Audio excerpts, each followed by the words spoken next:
ప్రభువు తన కృపలో బలపరుస్తూ ఈ దినాన చివరి కూడికకు మనము చేరి రాగలుటకు ప్రభు ఇచ్చినటువంటి కృపను బట్టి వందనాలు స్తోత్రాలు చెల్లిస్తున్నాం ప్రభువుకు. సో చివరి సందేశం కనుక ఇది దేవుని యొక్క చిత్తమని మనం అందరం గ్రహించి ప్రభువును మనం కనపరచవలసిన వారమై ఉన్నాము. సో వాక్య పరిచర్య అంటే మనము ఇక్కడ చదువుకున్నటువంటి ఫిలిప్పీయులకు రాసిన పత్రికలో మనం ధ్యానం చేస్తున్నటువంటి విధానంలో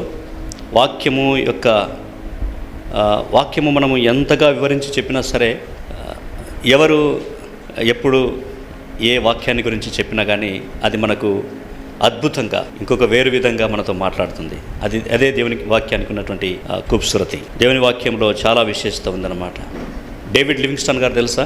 ఆయన ఏ దేశానికి మిషనరీ? ఆఫ్రికా ఖండానికి మిషనరీ అన్నమాట. 8వ సంవత్సరం వయసులో, తన 8వ ఏట వాక్యం యొక్క ఇంపార్టెన్స్ని గుర్తించి ఆయన బైబిల్లో ఉన్నటువంటి ఒక అధ్యాయాన్ని బైహార్ట్ చేశాడు. అధ్యాయం అని చెప్తున్నాను కానీ కీర్తనను బైహార్ట్ చేశాడు అనమాట. మొత్తం ఒక కీర్తననే బైహార్ట్ చేశాడు. ఏ కీర్తన బైహార్ట్ చేసిండొచ్చు చెప్పగలరా? 119 ఎగ్జాక్ట్లీ 119వ కీర్తనను బైహార్ట్ చేశాడు అనమాట. ఎన్ని వచనాలు ఉన్నాయి దాంట్లో? 176 వచనాలు. మా సంఘంలో ఒకసారి ఏదైనా మెమరీ వర్స్ చెప్పమంటే జీసస్ వెప్ట్, యేసు కన్నీళ్లు విడిచెను. ఎక్కడంది అది? యోహాను సువార్త 11వ అధ్యాయము 35వ వచనం అనుకో. అంటే చిన్న వాక్యం, మనమైతే చిన్న వాక్యాలు కంఠస్థం చేస్తామన్నమాట. మెమరీ వర్స్ మేము కాంపిటీషన్ పెడతాం. అక్కడ అన్ని చిన్న చిన్న వచనాలు వస్తాయన్నమాట. దాంట్లో స్మాల్ వర్సెస్. డేవిడ్ లివింగ్స్టన్ వాక్యాన్ని ప్రాధాన్యతను ఆయన తెలుసుకొని 8వ ఏటనే ఆయన 119వ కీర్తనను బైహార్ట్ చేయగలిగినాడు. It's a good practice. He understood the importance of the word of God. కాబట్టి ప్రియులారా, వాక్య ధ్యానం అనేది మనము ఎంజాయ్ చేయాలి. వాక్యం చదవడం అనేది మనం ఎంజాయ్ చేయాలా, ఆనందించాలా. ఎందుకంటే మనము ఎంతగా వాక్యంలో ఎంజాయ్ చేస్తామో అది మన విశ్వాస పరిణామాన్ని తెలియజేస్తుందన్నమాట. How we enjoy the word of God. చాలాసార్లు నేను చెప్పేటువంటి విషయం ఏంటంటే, it's like a meal, delicious food. We enjoy the food. మనము వాక్యం వింటున్నప్పుడు, లేకపోతే సంఘాలలో మనం వాక్యం వింటున్నప్పుడు ఆ వాక్యమే మనకు సమస్తం కాకపోయినా కానీ మనము ప్రభు సన్నిధిలో ఆయన వాక్యాన్ని ఎంజాయ్ చేస్తామన్నమాట. అది మనం ప్రతి దినము ఎంజాయ్ చేయాల్సింది. దివారాత్రములు దాన్ని ధ్యానించువాడు ధన్యుడు. మనము ఎంతగా ఆనందించి మనం వాక్యాన్ని ధ్యానిస్తే అంతగా మన శరీరంలో ఆరోగ్యం ఉంటుందని నేను తెలుసుకున్నటువంటి సత్యం. You will not have any physical problems if you can enjoy while reading and meditating of the word of God. దేవుని వాక్యాన్ని ఆనందించే కొద్దీ మన శరీరంలో, మన దేహంలో కూడా మంచి ఆరోగ్యము చేకూరుతుంది. అది మీరు చేసి చూడండి. కొంతమంది బరువుగా చదువుతారనమాట వాక్యం. ఒక నియమం పెట్టుకున్నారు, రోజు ఒక అధ్యాయం చదవాలని. ఆ నియమం ప్రకారం చదివి ఫటాఫట్. కొంతమంది బైబిల్ ఎట్లా చదువుతారంటే ఇంతే అనమాట. మనము ప్రభు సన్నిధిలో గడపాలి. మనం వాక్యం చదువుతున్నామంటే మనం ప్రభువును చదువుతున్నాం అనమాట. ప్రభువును చదువుతున్నాం. ఆయనే వాక్యం. మనం ప్రభువును చదువుతున్నాం. సో మన ఫిలిప్పీ పత్రికల నుండి ధ్యానాంశంలో 2వ అధ్యాయం చూసుకుందాం. ఇది కొంచెం టఫ్గా ఉంటుంది కానీ స్టిల్ మనము ప్రయత్నం చేస్తాం. 2వ అధ్యాయంలో ఉన్నటువంటి సమస్య లేకపోతే దొంగ ఎవరు? పీపుల్. దానికి రెమెడీ సబ్మిసివ్ మైండ్. అదే మనకు 2వ అధ్యాయంలో కనపడతాయి అనమాట. ఒకసారి చదవండి మొదటి 5 వచనాలు. సో సబ్మిసివ్ మైండ్లో ఇక్కడ మీకు ఈ 2వ అధ్యాయంలో 4 ప్రాముఖ్యమైనటువంటి వ్యక్తులు కనబడతారు. మొట్టమొదట ప్రభు అయినటువంటి యేసుక్రీస్తు, 2వది అపోస్తలుడైన పౌలు, 3వది తిమోతి, 4వది ఎపఫ్రొదితస్. ఎంత బ్యూటిఫుల్గా ఈ 2వ అధ్యాయంలో కనబడుతుందంటే, ఈ 4 వ్యక్తులు కూడా అఫ్కోర్స్ మన ప్రభు అయినటువంటి యేసుక్రీస్తు వారు మొదట ఆయన మనస్సు పౌలు కనిపించిందనమాట.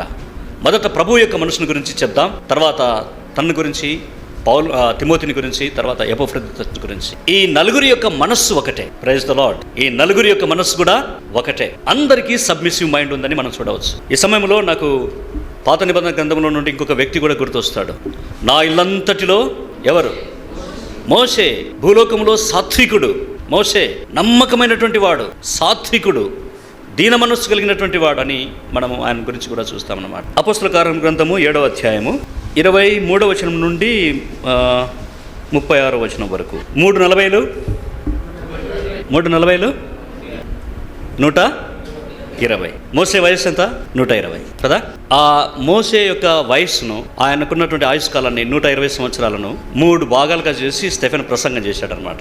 ఇప్పుడు మనము ఈ కాలంలో మనం దాన్ని బెరీజ్ వేసుకుంటే 3:20 వేసుకోవచ్చు అనమాట. సగం సగం వేసుకోవచ్చు, అంతేనా? 3:20 వేసుకోవచ్చు. మొదటి 20 మన చదువు, ఆ విషయాలు నేను చెప్పబోతున్నాను అనమాట. 40 సంవత్సరాల్లో మొదటి 40 సంవత్సరాలు మోషే ఎక్కడున్నాడు? ఐగుప్తులో. ఎక్కడ?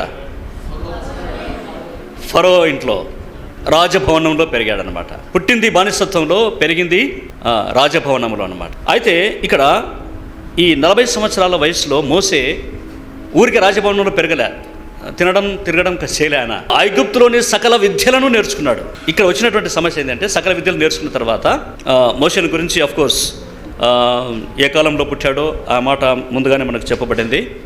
మోషే ఆ కాలమందు పుట్టాను. ఏ కాలం అంటే అబ్బాయిలు పుడితే చంపివేసేటువంటి పరిస్థితుల్లో పుట్టాడనమాట. ఆ పరిస్థితుల నుండి కూడా దేవుడు మోషేను రక్షించడమే కాదు, ఆయన్ను ఒక గొప్ప నాయకునిగా తీర్చిదిద్దాడనమాట. ఇందులో మోసే తల్లిదండ్రుల యొక్క బాధ్యత, లేకపోతే మోసే తల్లిదండ్రుల యొక్క రోల్ ఎంతో ఉన్నట్లుగా మనం గమనించవచ్చు. సరే, మోషేని గురించినటువంటి 4-5 విషయాలలో హీ వాజ్ ఎక్సీడింగ్ బ్యూటీ. ఆయన దివ్య సుందరుడై ఉండుట చూచి అన్నమాట కనబడుతుంది. దివ్య సుందరుడు అంటే దేవుని దృష్టిలో ఆయన సుందరుడు. నిర్గమకాండంలో తల్లిదండ్రుల దృష్టిలో ఆయన సుందరుడు. అఫ్కోర్స్ ఆయన సుందరుడే. తల్లిదండ్రుల దృష్టిలో అందరూ పిల్లలు, ఎవరి పిల్లలు వాళ్ళకు ముద్దు అన్నమాట. మోషే దేవునికి ముద్దు బిడ్డ, దివ్య సుందరుడు. తర్వాత ఆయన ఎడ్యుకేషన్ చెప్పబడింది. ఐగుప్తులోని సకల విద్యలన్నీ కూడా అభ్యసించాడనమాట. దాంట్లో నేనేమంటానంటే ఇంక్లూడింగ్ ఫైటింగ్ కూడా ఒక విద్య అనమాట. ఆ విద్య కూడా నేర్చుకున్నాడు. ఆ విద్య చూపించాడు. ఆ విద్య 3 విధాలుగా చూపించాడు అనమాట. అంటే మోషే తన ప్రజలను చూడాలని వెళ్ళాడు, చూసినాడు. ఒక ఐగుప్తుడు ఒక హెబ్రీడు పోట్లాడుకుంటుంటే ఐగుప్తుని చంపేస్తాడనమాట. తర్వాత మరుసటి రోజు 2 హెబ్రీలు పోట్లాడుకుంటుంటే వారికి న్యాయం చేయబోతాడు. అంటే ఇక్కడ 3 విషయాలు నేను చెప్తాను. మోషే తన బలాన్ని ఉపయోగించి, తన జ్ఞానాన్ని ఉపయోగించి, తన న్యాయాన్ని ఉపయోగించి దేవుని ప్రజలను రక్షించాలని అనుకుంటాను. This is mind of Moses. ఆయన 40 సంవత్సరాల వయసులో అన్ని విద్యలు నేర్చుకున్నాడు. అన్ని విద్యలు నేర్చుకుని తనదైనటువంటి మార్గంలో తన బలాన్ని ఉపయోగించి, తన జ్ఞానాన్ని ఉపయోగించి, తన యొక్క న్యాయ విచక్షణ శక్తిని ఉపయోగించి దేవుని ప్రజలను విడిపించాలని ఆయన కోరుకున్నాడు అన్నమాట. దేవునికి కావాల్సింది ఈ మనస్సు కాదు, సాత్వికమైన మనస్సు కావాలి, వినయమైనటువంటి మనస్సు కావాలి. దేవుడు విడిపించేటువంటి విధానం ఇది కాదని మోషేకు తెలియజెప్పడానికి ఆయన అక్కడి నుంచి పారిపోవడము.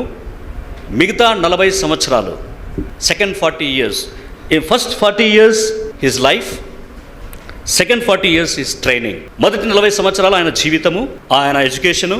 రెండవ 40 సంవత్సరాలు ఆయన ట్రైనింగ్. ఎన్ని సంవత్సరాల ట్రైనింగ్? మనం ఎన్ని సంవత్సరాల ట్రైనింగ్ తీసుకుంటాం? Short term course 3 months.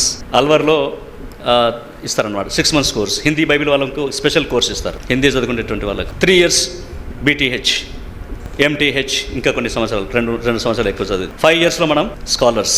మోషేకి ఎన్ని సంవత్సరాలు పట్టింది? ఏం చేయడానికి? దేవుని ప్రజలను విడిపించడానికి. బానిసత్వంలో ఉన్నటువంటి, పాపంలో జీవిస్తున్నటువంటి, అంటే బానిసత్వంలో జీవిస్తున్నటువంటి ప్రజలను విడిపించడానికి మోషేకి కావాల్సినటువంటి మనస్సును తెప్పించేదానికి దేవుడు హి హస్ టేకెన్ 40 years, 40 సంవత్సరాలు తీసుకున్నాడు మోషేను ఆ యాటిట్యూడ్లోనికి తీసుకురావడానికి. అంటే టోటల్గా from birth to this point 80 years, 80 సంవత్సరాల సమయంలో మోషేను దేవుడు ఈ మనస్సునిచ్చి, సాత్వికమైన మనస్సునిచ్చి, వినయగలమైనటువంటి మనస్సునిచ్చి దేవుడు తన ప్రజలను విడిపించడానికి మోషేను పంపిస్తాడనమాట. మోషేను గురించినటువంటి ఆ మాట చూడండి, అది ఎప్పుడు రాయబడిందంటే మిగతా 40 సంవత్సరాల వయసులో ఆయన ప్రజలను నడిపించేటువంటి విధానంలో వ్రాయబడినటువంటి మాట. సంఖ్యాకాండము 12వ అధ్యాయము 7వ వచనం. సంఖ్యాకాండము 12వ అధ్యాయము. అతడు నా ఇల్లంతటిలో నమ్మకమైన వాడు. ఓకే, ఒకటే మాట కదా, అతడు నా ఇల్లంతటిలో నమ్మకమైన వాడు. ఏ సందర్భంలో చెప్పాడు ఈ మాట? మిరియాము అహరోనులు విరోధంగా మాట్లాడుకుంటున్నారు. 2వ అధ్యాయం, ఫిలిప్పీయుల రాసిన పత్రిక 2వ అధ్యాయంలో అసలు స్టార్ట్ ఏ విధంగా అవుతుంది? అది ఏ హెచ్చరికైనను క్రీస్తునందు ఏ హెచ్చరికని ప్రేమ వలన ఆదరణైనను, ఆత్మైనను ఏ సహవాసము, ఏ దరసమైనను, వాత్సల్యమైనను ఉన్నయటలా మీరు ఏక మనస్సులకున్నట్లు ఏక ప్రేమ కలిగి ఏక భావం గలవారుగా ఉండి ఒక్కదాని అందే మనస్సు ఉంచుచు నా సంతోషమును సంపూర్ణం చే. కక్ష చేతనైనను వృథాతిశయము చేతనైనను ఏమీయూ చేయక. ఇప్పుడు మోషే అన్న అయినటువంటి అహరోను, మోషే అక్క అయినటువంటి మిరియాములో విరోధము ఏర్పడిందనమాట. వాళ్ళలో ఈ మనస్సు పోయింది. తో మోషేను గురించినటువంటి మాటల సందర్భంలో ప్రభు ఈ మాట ఉపయోగించినట్లుగా మనం చూస్తాం. సో అది జస్ట్ ఇంకొక ఉదాహరణ పాత నిబంధన గ్రంథంలో నుండి వినయమైనటువంటి మనస్సు కలిగినటువంటి మోషేను దేవుడు తయారు చేసి, అక్కడ ప్రాముఖ్యమైనటువంటి మాట నేను గమనించాలని మనం చేస్తున్నాను. అపోస్తల కార్యం గ్రంథము 7వ అధ్యాయంలో ఆయనను ఆ విధంగా తయారు చేసిన తర్వాత దేవుడు ఒక మంచి మాట చెప్తున్నాడు చూడండి. అది మిషనరీ వర్డ్ అని చెప్పవచ్చు. Missionary verse 34. ఐగుప్తులో నున్న నా ప్రజల దురవస్థను నేను చూచితిని కాదు, నేను నిదానించి చూచితిని, వారి మూలుగు వింటిని, వారిని విడిపించుటకు దిగి వచ్చి ఉన్నాను. 3 మాటలు గుర్తు చేసుకోండి. నా ప్రజల దురవస్థను నేను చూచాను, వారి మూలుగును విన్నాను, వారిని విడిపించుటకు దిగి వచ్చి ఉన్నాను. దిగి వచ్చిగానే విడిపించవచ్చు కదా, కానీ మనలాంటి మానవులు కావాలి. మీకు తెలిసినటువంటి విషయమే, ఒకసారి ఒక భక్తుడిని అడిగాడు అనమాట. అంటే ఒక భక్తుడు ప్రభువుని ఈ విధంగా అడుగుతున్నాడు అనమాట. సరే, పరలోక దూతలు ప్రభు దగ్గర ఈ విధంగా అంటున్నారన్నమాట. ఏంటి ప్రభువా, ఈ సువార్త సేవ వాళ్ళకి అప్పగించినావు, ఒకరైతే నిన్ను అప్పగించాడు, ఒకరైతే తృణీకరించాడు, సో వాళ్ళకే మరలా ఈ సువార్త సేవను అప్పగించావే అన్నారంట దేవదూతలు. అంటే ప్రభు అన్నాడంట, I have no other option, ఇక వారు తప్ప నాకు వేరే ఆప్షన్ లేదన్నాడు. దిగి వచ్చాడు, ఆయన చూచాడు, నిదానించి చూచాడు, విన్నాడు, మూలుగు విన్నాడు, తర్వాత వారిని విడిపించేదానికి వచ్చి ఉన్నాడు. అయితే ఇప్పుడు ఎవరు కావాలా? మోషే కావాలా. Come I will send. ప్రయాసపడి భారం మోసుకుంటున్న సమస్తమైన వారిలా మీరు నా యొద్దకు రండి. ముందు రావాలి, ప్రభు దగ్గర నేర్చుకోవాలి. Before he says go and he will say come. పొమ్ము అని చెప్పే ఆయన ముందు రమ్ము అని చెప్తున్నాడు అన్నమాట. రమ్ము, నా యొద్దకు నేర్చుకోండి, నేను సాత్వికుడును, దీన మనస్సు గలవాడను, నా యొద్ద నేర్చుకోండి, కమ్. ఇప్పుడు ఈ విధంగా తయారు చేసినటువంటి ప్రభువు యెహోవా దేవుడు మోషేను పిలుస్తున్నాడు, రమ్ము, నేను ఇప్పుడు నిన్ను ఐగుప్తునకు పంపుతాను. ఐగుప్తు మామూలుగా దేనికి సాదృశ్యం అండి? లోకానికి సాదృశ్యం అన్నమాట. ప్రభు ఏమన్నాడు, మిమ్మల్ని లోకంలోనికి ఏ విధంగా పంపుతున్నాను? తోడేళ్ల మధ్యకు గొర్రెలను పంపినట్లు పంపుతున్నాను. I will send in to the world. నేను మిమ్మల్ని లోకంలోనికి పంపుతాను, నిన్ను ఐగుప్తులోనికి పంపుతాను, రమ్ము. నేను ఇప్పుడు నిన్ను ఐగుప్తునకు పంపుతాను అని అతనితో చెప్పాను. ఇక్కడ ఏమంటున్నాడు? అధికారినిగాను తీర్పనిగాను నిన్ను నియమించిన వాడు ఎవడు అని వారు ఒకసారి అన్నారు కదా.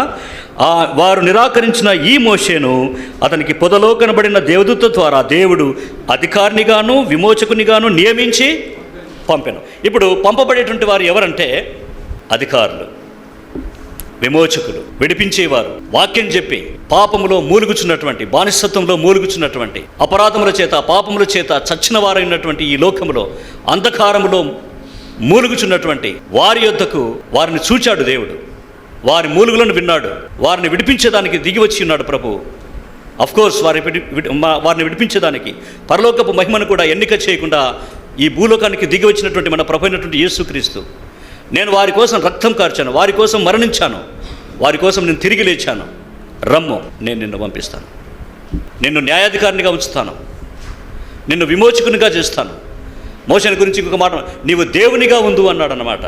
On behalf of God we are going. Actually మనం స్వార్థ సేవకు వెళ్తుంటే we are going on behalf of him. ఆయన దూతలము, క్రీస్తునకు రాయబారులము. We are ambassadors for Christ. We are representatives of heaven. We are representatives of the heavenly things. అలాంటి వారం అన్నమాట మనం. మరణించు వారికి మరణపు వాసనగాను, రక్షించబడుతున్న వారికి జీవపు వాసనగాను మనం ఉన్నాం అన్నమాట. We are the fragrance to this world. We are the light of this world. We are the salt of this world. Salt of this earth. ఒప్పుకున్నటువంటి చాలా గుణాలు చూస్తే అది కరిగిపోతుంది. Submissive quality. The salt has the submissive quality. If you don't get dissolve in the water for no use. అది నీటిలో కరిగిపోయినట్లయితే అది ఉపయోగం లేకుండా పోతుందన్నమాట. కరగాల్సినటువంటి గుణం దానికి ఉంది. దేవుడు మన్నాను కురిపించాడు కదా, మన్నాను కురిపించినటువంటి మాటలో ఒక మాట ఉంది, అది ఎండ వేడిమికి కరిగిపోయాను. క్రీస్తు శిలువలో ఆ మండు టెండలో ఆయన ఆకాశ పరలోకపు మన్నా వలె ఆయన కరిగిపోయాడు అనమాట. Submissive quality. There is only one quality which makes you the great leader, that is the submission. మనం ఎంతగా దీనులమై, వినమ్రులమై, వినయ మనస్సు గలవారమై తగ్గించుకుంటామో అంతగా హెచ్చించబడతాము. ఒక భక్తుడు ఏమంటాడంటే, యేసుక్రీస్తు ప్రభు దిగినంత లోతుకు, అంటే ఆయన తగ్గించుకున్నటువంటి లోతుకు ఎవరూ తగ్గించుకోలేరు, ఆయన హెచ్చించబడినంత ఎత్తుకు ఎవరు కూడా ఎక్కలేరు అనమాట. అంతగా తగ్గించుకున్నాడు. దాని కాంట్రాస్ట్ ఏమిటంటే మీరు ఒకసారి చూడండి, సాతానుకు ప్రభువైనటువంటి యేసుక్రీస్తుకు ఉన్నటువంటి contrast submission point of view చూడండి ఒకసారి. యెషయా గ్రంథము 14వ అధ్యాయము 12 నుండి 15 వచనాలు. The contrast attitude of Satan. తేజో నక్షత్రమా, వేకువ చుక్క, ఎట్లు ఆకాశం నుండి పడితివి,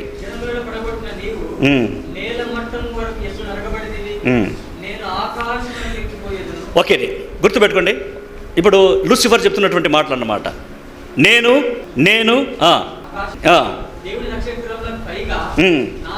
నా సింహాసనం హెచ్చించును, కూర్చుందును, మేఘమండలం మీదకి ఎక్కుదును, మహోన్నతునితో నన్ను సమానునిగా చేసుకుందునని. ఎక్కడ అనుకున్నాడు? మనస్సులో పైకి ఎక్కిపోయినాడు. ఎక్కడ దిగిపోయినాడు? పాతాళానికి దిగిపోయాడు అన్నమాట. ఇవన్నీ మనసులో కలిగేటువంటి ప్రాబ్లమ్సే. అలాగ అనుకున్న వెంటనే ఇంగ్లీష్లో అయితే బాగా రాశారంట, ఐ విల్, నేను. దాని కాంట్రాస్ట్ ఏమిటంటే మన ప్రభువైన యేసుక్రీస్తు వారిలో దై విల్, నీ చిత్తము. అది ప్రభువుకు సాతానుకు ఉండేటువంటి తేడా అన్నమాట. ఆయన తను తాను తగ్గించుకొని అంత భూమి కింద దిగువ భాగాలకు వెళ్తే దేవుడు ఆయన అంత పైగా హెచ్చించాడనమాట. Submissive mind. ప్రభు ఎన్ని పనులు చేయలేదండి సబ్మిసివ్ మైండ్కు సాదృశ్యంగా. మనిషి కుమారుడు సేవ చేయుటకే కానీ, పరిచారము చేయుటకే కానీ పరిచారం చేయించుకున్నట్టుకు రాలేదు. శిష్యుల పాదాలకు అడిగాడు, నేను ప్రభువును అయి ఉండి కూడా మీ పాదాలు కడుగు, ఇక మీరు ఒకరికొకరు ఇలాగ చేసుకోండి అన్నాడు. తగ్గింపు జీవితం ఎవరి దగ్గర చూడాలి? మనం ప్రభు దగ్గర చూడాలి. ప్రభువే తగ్గించుకున్నప్పుడు మనమేంటి తగ్గించుకోలేకపోతున్నాం? ఎందుకు మనకు మనసులో ఈ సబ్మిసివ్ మైండ్ రావట్లేదు? నేనే హెచ్చించుకోవాలి అనుకుని సాతానుడు ఈ హెచ్చించుకోవాలన్నటువంటి తను తాను తగ్గించుకున్నవాడు హెచ్చింపబడును, తను తాను హెచ్చించుకున్నవాడు తగ్గించబడును. స్ట్రైట్ ఫార్వర్డ్ రూల్ అనమాట ఇది. మనం హెచ్చించుకొని తగ్గిపోతున్నాం. మనం తగ్గిపోవడానికి కారణం అదే. ఇది ఎక్కడ జరుగుతుంది? ఎవరికి తెలియదు అనమాట. బయటకు చూడడానికి ఇట్స్ బిహేవియరల్ ప్రాబ్లమ్స్. మన ప్రవర్తన బయటికి కనబడుతుంది. మన ఆంతరంగంలో ఉండేటువంటి మనస్సు అనేది మన లోపల ఉంటుందన్నమాట. Praise Lord brother, praise Lord sister, వందనాలండి, వందనాలు. ఇవన్నీ బయటికి కనబడేటువంటి బిహేవియరల్ అనమాట, behavioural activities. But internal attitude is most important. Submissive mind 2వ అధ్యాయము 5వ వచనం 6వ వచనంలో మనం చూస్తే, ఈ మనస్సును మీరు కూడా కలిగి ఉండండి. సో లూసిఫర్ విషయంలో ఒక మాట చూసాము, తగ్గించుకునేటువంటి అంటే ఆయన హెచ్చించుకునేటువంటి విషయంలో. సో ఫైనలీ యేసుక్రీస్తు ప్రభు యొక్క యాటిట్యూడ్ మనం చూసాం. Humbleness rebukes pride. యేసు ప్రభు తాను తగ్గించుకున్నటువంటి విధానము సాతాను మీద ఒక దెబ్బ వేసినట్లుగా మనం అర్థం చేసుకోవచ్చు. ఇప్పుడు సాతానుడు అక్కడ తగ్గిపోతే ఆయన ఏదెను మీద హమ్లా చేశాడు అనమాట. ఏదెన్లో ఎవరున్నారు? ఇప్పుడు ఆదాము ఉన్నాడు. ఇప్పుడు ఆదాము కూడా దేవునికి వ్యతిరేకంగా ఉండేటట్లు చేయాలని సాతాను యొక్క ఉద్దేశం. అక్కడికి వెళ్ళి ఆదాము యాక్చువల్గా ఈ సృష్టికి ఆయన రాజు, అంతేనా? దేవుడు ఆయన చేసినప్పుడు ఆయన సృష్టికి రాజుగా చేశాడనమాట. ఈ భూమిని నిండించి ఫలింప చేయండి అని ఆయనకు వాగ్దానం ఇచ్చాడు. భూమిని మీరు స్వతంత్రించుకుంటారని, you will have a dominion అనేటువంటి విషయంలో ఆదామును రాజుగా నియమించినట్లుగా మనం చూస్తామన్నమాట. 26వ వచనంలో చూస్తాం. ఆదికాండం 1వ అధ్యాయము 26వ వచనంలో ఆ మాట చూస్తాం. మన పోలిక చొప్పున, ఎవరి పోలిక? దేవుని పోలిక చొప్పున నరులను చేయదము.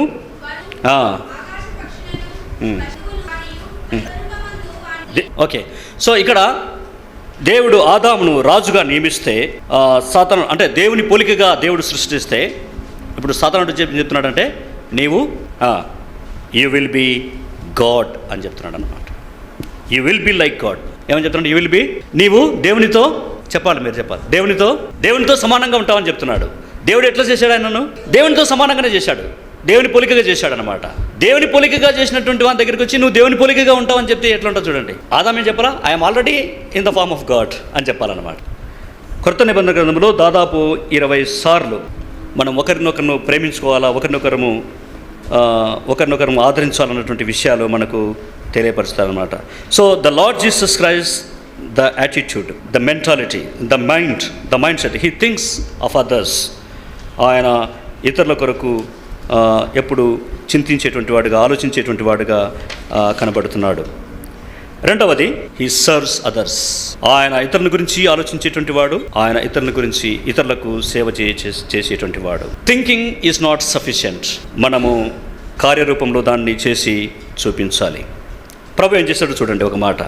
ఆయన దేవుని స్వరూపమును కలిగిన వాడై ఉండి. సాతానుకు ప్రభువుకు ఇద్దరి మధ్య తేడా ఏమిటంటే, ఆయన దేవుని స్వరూపము కలిగిన వాడే దేవునితో సమానంగా ఉండుట కూడా విడిచిపెట్టకూడని భాగ్యం ఎంచుకోలేదు, కానీ మానవ స్వరూపం ధరించుకొని వచ్చాడు. సాతానుడు ఆయన సృష్టికర్త కావాలనుకున్నాడు అన్నమాట.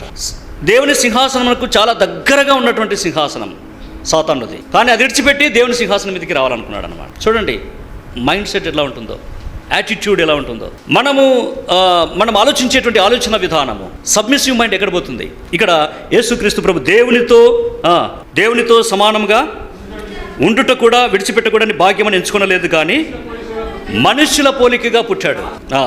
దాసుని స్వరూపమును ధరించుకొని తన్ను తానే రిక్తునిగా చేసుకొనెను. ఇక్కడ 4 విషయాలు గమనించండి. First of all, he emptied himself. ఆయన తన్ను తాను రిక్తునిగా చేసుకున్నాడు. ఎంప్టీడ్ అంటే దేవునితో దేవుడై ఉండి ఆయన ఇండిపెండెంట్ అట్రిబ్యూట్స్ ఏవైతే ఉంటాయో ఇండిపెండెంట్గా చేయొచ్చు అనమాట. యేసు ప్రభు అన్నీ చేయొచ్చు ఇండిపెండెంట్గా, కానీ ఆయన డిపెండెంట్ విధానంలో పనిచేశాడు అనమాట. అర్థమైందా? దేవుని మీద ఆధారపడినటువంటి వాడుగా ఆయన ఈ లోకంలో జీవించాడు. కారణం, ఆయన మనుష్య మాతృడిగా జన్మించాడు. సృష్టికర్త మీద ఆధారపడి ఉండాలి అన్నటువంటి విధానంలో ఆయన జీవించాడు అనమాట. ఆయన he can exercise independently without asking the father. He can do everything. He's God at the same time. ఆయన దేవుడై ఉండి కూడా ఆ అట్రిబ్యూట్స్ని ఇండిపెండెంట్గా ఎక్సర్సైజ్ చేసేటువంటి ఆ గుణాలను ఆయన ప్రక్కకు పెట్టాడనమాట. So he shown himself that he is dependent on father. ఎంత గొప్ప విషయం చూడండి. నేను ఇండిపెండెంట్గా చేయగలను పని, కానీ నేను డిపెండెన్సీ షో చేస్తున్నాను అనమాట అక్కడ. That is called submissive mind. అన్నా మీరు లేకపోతే మేము చేయలేమన్నా. చేయగలం మనం, కానీ మనం ఇచ్చేటువంటి రెస్పెక్ట్, గణపరిచేటువంటి విధానము, మనం ఇతరులను హెచ్చించేటువంటి విధానం, మీరు లేకపోతే మేము చేయలేము, మీరు రాకపోతే మేము వెళ్ళలేము. ఎమోషన్ అంటాడు కదా, నీ సన్నిధి మాతో రాకపోయినట్లయితే మమ్మల్ని ఇక్కడ నుండి తీసుకుని వెళ్ళొద్దు. ఎంత డిపెండెన్స్ అది. మనకు అన్ని విషయాలు తెలిసినా సరే ఒక మాట అడిగి చేయడం అనేది చాలా ప్రాముఖ్యమైనది అన్నమాట. ఒక మాట చెప్పి చేయడం అనేది చాలా ప్రాముఖ్యమైంది. చెప్పి చేస్తే, అడిగి చేస్తే మనమేం తక్కువ వాళ్ళం కాదు. తగ్గింపు జీవితం అనేది చిన్న చిన్న విషయాల నుండి మనం తీసుకుని రావాలి. సౌలు తన రాజరికాన్ని పోగొట్టుకున్నటువంటి విధానం ఏంటో తెలుసా? సమయం రావడం కొంత ఆలస్యమైంది. ఏం చేశాడు? ఏం రాకపోతే ఏంటి? పని చేసేసాడు అనమాట. ఆజ్ఞ బలులను అర్పించడం కంటే మాట వినటం శ్రేష్టం. తగ్గింపు జీవితంలో ఆ విధేయత అనేది కూడా వస్తుంది. So he emptied himself. రెండవది, he permanently became human in a sinless physical body. Permanently he became man. ఎందుకు చెప్తున్నా అంటే ఈ మాట, మీరు యేసుక్రీస్తు ప్రభువును పరలోకంలోనికి వెళ్ళి చూసినప్పుడు ఎట్లుంటాడు ఆయన చెప్పాలి. యోహాను చూశాడా? భక్తుడైనటువంటి యోహాను ప్రకటన గ్రంథంలో ఎలా చూశాడు? అక్కడ ఏం రాయబడింది? మనుష్య కుమారుని చదవండి, 1వ అధ్యాయం. ఎలా చూశాడు యేసు ప్రభును యోహాను?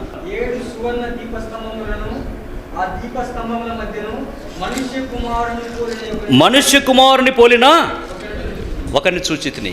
మనుష్య కుమారుడు ఎవరండి? ఎప్పుడు మనుష్య కుమారుడు అని పేరు ఆయనకు? ఈ భూలోకంలో మానవుడిగా ఉన్నప్పుడు ఆయనకు మనుష్య కుమారుడు అని పేరు. పర్మనెంట్ హ్యూమన్ ఫిజికల్ బాడీ, ఆ దేహాన్ని ఆయన సేవకుడిగా లేకపోతే దాసుని స్వరూపంలోనికి తీసుకొని వచ్చాడనమాట. మనం దేహంలో ఉన్నాం. తర్వాత 4వదిగా అదే దేహాన్ని తీసుకుని వెళ్ళి శిలువ మీద సమర్పించాడు అనమాట. సజీవ యాగంగా సమర్పించి ఆయన మరణించినట్లుగా చూస్తాం. ఆయన సేవ చేసేటువంటి విధానం, హీ సర్వ్స్ అదర్స్.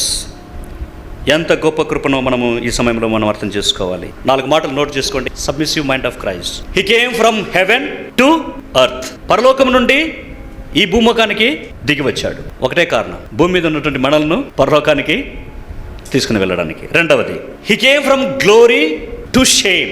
మహిమలో నుండి వచ్చాడు, అవమానానికి గురయ్యాడు. He is master. He was master but he became servant. Master పొజిషన్లో నుండి సర్వెంట్ పొజిషన్లోకి వచ్చాడనమాట. He is the life but he died on the cross. Life to death. So సింపుల్గా heaven to earth, glory to shame, master to servant, life to death and death of the cross. That also death of the cross. ఆయన servant role play చేయలేదు, he became servant. నటించలేదన్నమాట ఆయన, he became servant. 4 సువార్తలలో కూడా ఈ విషయాన్ని మనము ఆయన సేవ చేసినటువంటి వాడుగానే మనం చూస్తాం. ఆయన ఇతరుల చేత సేవ చేయించుకోలేదు. మూడవది ఆయన యొక్క sacrifice. He thinks others and he serves others and he sacrifices. 8వ వచనం, ఆకారమందు మనుషుడిగా కనబడి మరణము పొందునంతగా విధేయత చూపిన వాడై తన్ను తాను తగ్గించుకునేను. మరణము పొందునంతగా విధేయత చూపించాడనమాట. So many people willing to serve others as long as it cost them nothing. వారికి వెల చెల్లించవలసినంత అవసరం లేనంత వరకు సేవ చేయగలరన్నమాట. ఏదైనా కొంత వెల చెల్లించాల్సి వస్తే పక్కకు దుఃఖం తొలగిపోతారనమాట. As long as it cost them nothing they will serve. If it is cost then they will take side. So మనం ఏం చూస్తున్నామంటే ఇక్కడ ఒక భక్తుడు ఏమంటాడంటే, ministry that cost nothing achieves nothing. సేవలో మనము ఏమీ ఖర్చు చేయలేకపోతే, అది మనకు విలువలేనిదిగా ఉంటే మనం ఏం కూడా సంపాదించలేము, ఏం కూడా మనము పొందలేమన్నమాట. If you want blessing there must be some bleeding. ఆశీర్వాదాలు కావాలంటే రక్తం చిందించాలి, చెమట నోడ్చాలి, పరిశ్రమించాలి, శ్రమించాలి. సాక్రిఫైస్ అనేది చాలా ప్రాముఖ్యమైంది. సేవలో సాక్రిఫైస్ అనేది చాలా ప్రాముఖ్యం. మనం ఏదైనా మనం త్యాగం చేయలేకపోతే మనం త్యాగం చేయాలి. ప్రభు ఏం త్యాగం చేశాడు అని మనం ఆలోచన చేస్తే, ఆయన పరలోకపు మహిమను ఎన్నిక చేయకుండా ఆయన పరలోకపు మహిమను వదులుకొని ఈ భూలోకానికి వచ్చాడు. మనం ఏం వదులుకోలేకపోతున్నామో మనం గమనించాలి, ఏమి మనం త్యాగం చేయలేకపోతున్నామో మనం గమనించాలి. ఒక సహోదరుడు నేను చూశాను అమృత్సర్లో, ఆయన ప్రభువుని నమ్ముకున్నాడంట. అంట అనే మాట బడా తంతాల మాట అంటారు నాకెళ్ళి. ఆయన ప్రభువుని నమ్ముకున్నాడంట, బాప్తిసం తీసుకున్నాడంట, బీడి తాగడం మానే లేదంట. మా దగ్గరికి కాంటాక్ట్లు వచ్చినప్పుడు అన్నీ ఆయనకు బోధించి అన్నీ చెప్పిన తర్వాత, నేను ఏది చేసినా కానీ బీడి మాత్రం మానుకోలేనండి అన్నాడు. ఏం సాక్రిఫైస్ చేయలేకపోతున్నాడు ఆయన? బీడి తాగడం మానేలేకపోతున్నాడు. ఒకసారి బ్రెజిల్లో ఒక ఎగ్జాంపుల్ అనమాట. బ్రెజిల్ రిలీజియస్ ఫెస్టివల్స్లో ఒక షాప్ దగ్గరికి వెళ్ళాడనమాట ఒక భక్తుడు. ఓకే, ఒక మిషనరీ వెళ్ళి ఆ షాపులన్నీ విజిట్ చేస్తున్నాడు అనమాట. అది రిలీజియస్ ఫెస్టివల్, రకరకాల సింబల్స్ ఉంటాయన్నమాట. అక్కడ ఒక షాప్ మీద బోర్డు కనపడింది. ఏమైనా బోర్డు కనపడింది అంటే చీప్ క్రాసెస్. ఏమంటారు చీప్ క్రాస్ అంటే? అగ్గువకు అమ్మబడుతున్నటువంటి, తక్కువ ధరకు అమ్మబడుతున్నటువంటి సిలువలు, cheap crosses. There is no cheap cross. మన ప్రభు అయినటువంటి యేసుక్రీస్తు వారి యొక్క సిలువ, ఇట్స్ నాట్ ఎ చీప్. ఇంకొక భక్తుడు ఏమంటారంటే, there are no cheap goods available in heavenly market. పరలోకపు ఈ మార్కెట్లో సస్తా సరుకులు ఏముండవంట. అంత వెలగలిగినటువంటి వస్తువులే అక్కడ ఉంటాయన్నమాట. వెలగలిగినటువంటి విలువైనటువంటి వారే ఉంటారన్నమాట. వారి బలియాగాలు మనం వెళ్ళి చూస్తే, వాళ్ళు ఏ త్యాగాలు చేశారో చూస్తే మనకు ఆశ్చర్యం వేస్తుంది. ఆశ్చర్యం ఏంటి? మనం చేసింది ఏమీ లేదన్నమాట. వాళ్ళు చేసినటువంటి త్యాగాలు, ఉదాహరణకు అనుకోండి, ఒరిస్సాలో చంపబడినటువంటి ఒక మిషనరీ ఎవరు? గ్రామ్ స్టైన్ అక్కడ కనపడతాడు మనకు అనుకోండి. డేవిడ్ లివింగ్స్టన్ ఆఫ్రికాకు వెళ్ళినటువంటి మిషనరీ కనపడతాడు అక్కడ. They are not cheap people, they are very very very costly in heaven. వాళ్ళతో కంపారిజన్ చేసుకుంటే హేబెల్, మన బైబిల్ గ్రంథంలో ఉన్నటువంటి భక్తులు, యేసుక్రీస్తు యొక్క 12 మంది శిష్యులు అక్కడ కనపడితే ఏ విధంగా ప్రభు కొరకు తమ ప్రాణాలను అప్పగించారో, వాళ్ళ ప్రాణాలు ఎంత విలువైనవో, ఎంత రక్తం ధారపోశారో, వాళ్ళ కుటుంబాలను హతం చేసుకున్నారన్నమాట. గ్రామ్ స్టైన్ కుమారునితో సహా, ఆయన కుమారుని పేరు తిమోతి కదా, కుమారునితో సహా కాల్చివేయబడతాడనమాట. They are more costlier. What is the cost of our life? మనకి ఏం విలువ ఉంది? మనం ఏం దాన్ని త్యాగం చేసుకోలేకపోతున్నాం ప్రభు కొరకు. ఒక్కోసారి మన మాటల్లో మనం ఎంత, మన ఉద్యోగం ఎంత, మన జీవితం ఎంత, మనం ఏ పాటి వారం, ఏ విలువ మనం కలిగి ఉంటాం పరలోకానికి వెళ్ళినప్పుడు? మనకు వెలకట్టేటువంటి వెల ఎంత ఉంటుంది పరలోకంలో? ప్రభు అసలు దేని మీద వెలగడతాడు? ఎలాంటి జీవితం మీద వెలగడతాడు? What is the cost of our life? Cheap cross. మనం చిన్న శ్రమలు, అంటే చిన్న శ్రమలకే మనము ఏదో బెంగపడిపోతాం అన్నమాట. అందుకే submissive mind does not avoid sacrifice.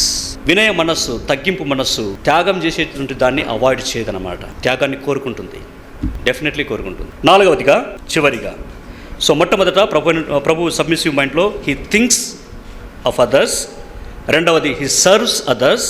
Number 3 he sacrifices. Number 4 he glorifies God. ఆయన దేవుణ్ణి మహిమపరిచేటువంటి వాడుగా కనబడుతున్నాడు. ప్రభు యొక్క హెచ్చింపు ఆయన పునరుత్థానము ద్వారా మొదలవుతుందన్నమాట. ఆయన పుట్టినప్పుడు ఆయనకు పేరేం పేరు? నీవు ఆయనకు యేసు అను పేరు పెట్టదు, జీసస్. నేను ఒకసారి అనుకుంటాను అనమాట, చాలామంది Jesus Jesus Jesus Jesus Jesus అంటుంటారు. నాకు అంత మంచిగా అనిపించదు అన్నమాట. అంటే ప్రభు పేరే అలా పలికేటప్పుడు నాకు అంత మంచిగా అనిపించదు అనమాట. Jesus Jesus Jesus in the name of Jesus Nazareth. నేను అనుకుంటాను it's the part of it's హ్యూమానిటీకో దర్శాతా హై. హ్యూమానిటీ గురించి చెప్తుందన్నమాట. We have to take the name of exalted Lord. హెచ్చింపబడినటువంటి ప్రభువు యొక్క పేరును మనం తీసుకోవాలి. హెచ్చింపబడినటువంటి ప్రభు పేరు, పూర్తి పేరు ఏం చెప్తారో తెలుసా? The Lord Jesus Christ. You should take always the full name of the Lord Jesus Christ. Jesus Jesus Jesus ఎంత దాన్ని కుదించి మాట్లాడుతున్నామో చూడండి మనం. Is no more on the cross, is no more in the tomb and he's on the throne. ఆయన సింహాసనం మీద ఉన్నాడు. హెచ్చింపబడినటువంటి ప్రభు అయిన యేసు క్రీస్తు, అది ఆయన పూర్తి పేరు. మనం ఎప్పుడు కూడా పూర్తి పేరు తీసుకోవాలి. ప్రభు అయినటువంటి యేసు క్రీస్తు. ప్రభు అన్నా సరిపోతుంది, యాక్చువల్గా చెప్పాలంటే నా ప్రభు అని చెప్పినా సరిపోతుంది. యేసు అని చెప్పడము అంత సున్నితంగా, అంత సునాయాసంగా మనం తీసుకోవాలి. He glorified God. He's exaltation began with his resurrection. ఆయన మత్తయి సువార్త 1వ అధ్యాయం 2వ వచనంలో ఆయనకి యేసు అను పేరు పెడుతూ, అయితే 2వ అధ్యాయం 11వ వచనం చూడండి. ఫిలిప్పీయులకు రాసిన పత్రిక 2వ అధ్యాయం 11వ వచనం. ప్రతివాని నాలుకయు తండ్రి అయిన దేవుని మహిమార్థమై యేసు క్రీస్తు ప్రభు అని. యేసు క్రీస్తు, ఇదండి పేరు. పునరుత్థానుడై తిరిగి లేచినటువంటి ప్రభు పేరు ఏంటంటే యేసు క్రీస్తు ప్రభు అని. ఈ మాట ఎప్పుడు రాయబడుతుంది? ఆయన మృతులలో నుండి తిరిగి లేచిన తర్వాత. చూడండి 8వ వచనం. విధేయత చూపిన వాడై తన్ను తాను తగ్గించుకొనెను, అందుచేతను పరలోకమందున్న వారిలో కానీ, భూమి మీద ఉన్న వారిలో కానీ, భూమి క్రింద ఉన్న వారిలో కానీ ప్రతివాని మోకాలను యేసునామమున వంగునట్లు ప్రతివాని నాలుక తండ్రి అయిన దేవుని మహిమార్థమై యేసు క్రీస్తు ప్రభు అని ఒప్పుకున్నట్లు దేవుడు ఆయనను అధికముగా హెచ్చించెను. అపోస్తల కార్యగ్రంథము 2వ అధ్యాయము 32-36. ఇది ఇమ్మీడియట్గా ఆఫ్టర్ హిస్ రిజరక్షన్. ఈ యేసును దేవుడు లేపెను, దీనికి మేమందరము సాక్షులము. ఆయన దేవుని కుడిపార్శ్వమున ఆసీనుడై ఉండి ఉన్నాడు. 36వ వచనం చదవమ్మా డైరెక్ట్గా. మీరు సిలువ వేసిన ఈ యేసునే దేవుడు ప్రభువుగాను క్రీస్తుగాను నియమించెను. చాలు. ప్రభువుగాను క్రీస్తుగాను నియమించెను. సావరిన్ అథారిటీ, సార్వభౌమిక అధికారము. ఇంకొక 2 మాటలు చెప్తాను. To bow before him. ఆయన ఎదుట ఇప్పుడు నీ మోకాలు వంగితే అది నీ రక్షణ. ఆయన ఎదుట ఇప్పుడు నీవు మోకాలు వంచితే అది నీకు రక్షణ. అయితే న్యాయం జరిగేటప్పుడు నీవు మోకాలు వంచితే అది నీ దండన, కండెమ్నేషన్ అంటారు అనమాట. నీవు దండించబడతావు. సో ఇప్పుడు మోకాలు వంచుతావా, అప్పుడు వంచుతావా? ఎవరైనా ఇంకా రక్షణ పొందినట్లయితే ఇప్పుడే మోకాలు వంచండి. లేకపోతే ఒకనొక దినం వస్తుంది, నీకు ఇష్టం లేకపోయినా నీవు మోకాల్లో వంచవలసి వస్తుంది. అప్పుడు యేసుక్రీస్తును ప్రభువుగా నీవు ఒప్పుకోవాల్సిన పరిస్థితి ఏర్పడుతుంది. అప్పుడు ఒప్పుకున్నా కానీ ఉపయోగం ఏం లేదు. యేసుక్రీస్తును ప్రభువుగా ఆయన హెచ్చించాడు. యేసుక్రీస్తు ప్రభు యొక్క తగ్గింపునకు ఒకే ఒక కారణం గుర్తుపెట్టుకోండి.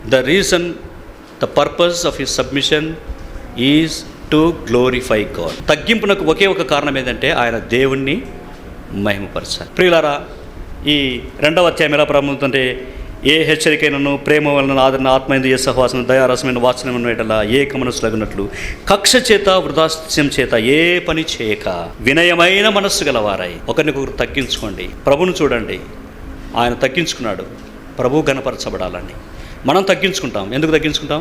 మన చేత కాదు, మనం ప్రభువుని బట్టి తగ్గించుకుంటాం. ప్రభువు ఘనపరచబడాలి. ఆయన హెచ్చవలసినది, నేను తగ్గవలసి. నా దేహమందు క్రీస్తు ఘనపరచబడినట్లు కానీ పౌలు తర్వాత రాస్తాడనమాట. That he may be magnified in my body. నా శరీరం అంతా ఆయన ఘనపరచబడాలి. ఈ దేహంలో ప్రభు ఘనపరచబడాలి. మీ దేహము దేవునికి ఆలయమై ఉన్నదని మీరు ఎరగరా? సజీవ యాగంగా మిమ్మల్ని మీరు సమర్పించుకోండి. తగ్గించుకునేటువంటి విధానము మనం నేర్చుకోవాలి.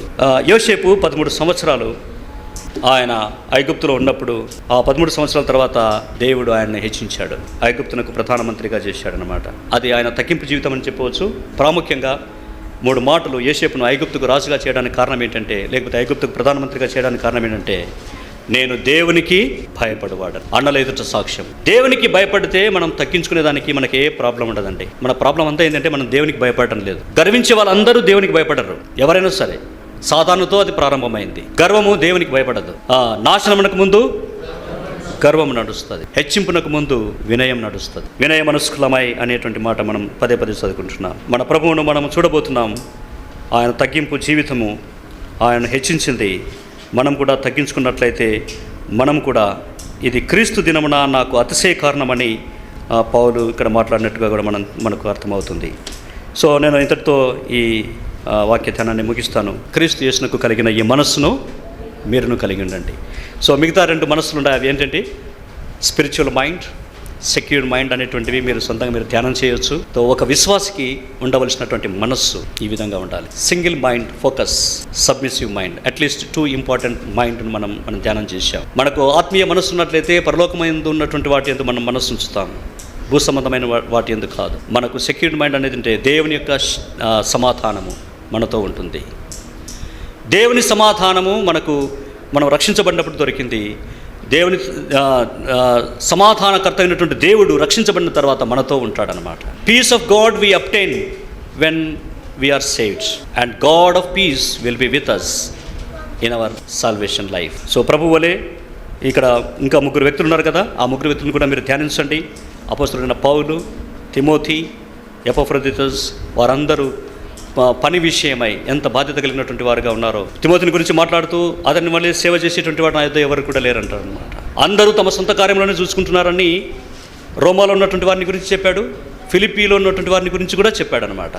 ఇక్కడ ఉన్నటువంటి వారు సొంత కార్యాలు చూసుకుంటున్నారు, అక్కడ ఉన్నటువంటి వారు కూడా సొంత కార్యాలు చూసుకుంటారు. తిమోతి వంటి వాడు నా దగ్గర ఎవరు లేరు. ఎపఫ్రొదితుస్ మీ గురించి చింతించేటువంటి వాడు, అలా చింతించి రోగంతో కూడా పడ్డాడు అనమాట. ఎంత చింత విశ్వాసుల విషయమై, సంఘాల విషయం. పౌలు కూడా అదే విషయాన్ని హెచ్చరిక చేస్తాడనమాట. నాకు అన్ని ఉపద్రవాలు కలిగినా సరే, ఇన్ని పరిస్థితులు విపరీతంగా ఉన్నా సరే, సంఘములను అన్ని సంఘములను గురించినటువంటి చింత నాకు కలదు. సబ్మిసివ్ మైండ్ మనల్ని ప్రార్థనలోనికి నడిపిస్తుంది. ప్రార్థించేటువంటి వ్యక్తి సబ్మిసివ్ మైండ్ కలిగి ఉంటాడు. మనము సాతాను వంటి మనస్సు కాక, ఆదాము వంటి మనస్సు కాక. ఆదాము ఆయన సృష్టి రాజుగా ఉన్నాడు, కానీ దేవుడిగా ఉండాలని సాతాను చెప్పినటువంటి ప్రలోభాలకు లోబడి ఆయన ఉన్నటువంటి స్థితిని కోల్పోతాడు. సో ప్రియులారా, మనము ప్రభు సన్నిధిలో ఈ మనస్సును కలిగి ప్రభువును సేవిస్తాం, ప్రభువును కనపరుస్తాం, ప్రభు కొరకు జీవిస్తాం. ఆయన రాకడ కొరకు మనము అందరము ఆయత్తపడదాం. ప్రభువు మన అందరినీ తన వాక్య ధ్యానంలో ఆశీర్వదించును గాక. అందరికీ మరొకసారి వందనాలు. Thank you.